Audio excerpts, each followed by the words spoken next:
wanted to add some color to my holiday decor, so I thought I'd give these natural bottle brush trees a makeover. For this project, you'll need natural trees, liquid dye, and a small container. Fill your container with warm water and then add a tablespoon or two of dye. The more dye that you add, the more vibrant your trees will be. A great way to test the color is by dipping in a piece of paper towel. This will be close to the color that your trees will be after you dye them. Once your dye is the color that you want, it's time to dip in your tree. Hold by the base and then dip your tree into the dye solution. Stir gently in a circular fashion. You should see the dye start to take to the tree right away, but just keep your tree in the dye for as long as you want until it's the color that you want.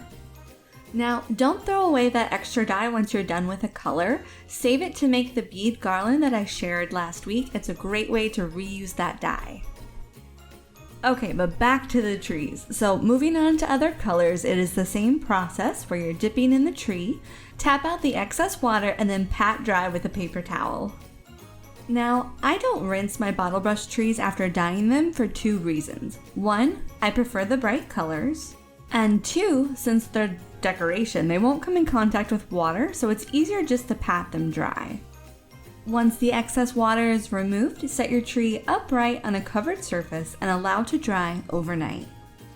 And that's all there is to it. Let me know if you have any questions. There are so many color possibilities, I can't wait to see which ones you try. And be sure to come back tomorrow. I actually have another holiday DIY using these same exact bottle brush trees, so I will see you then.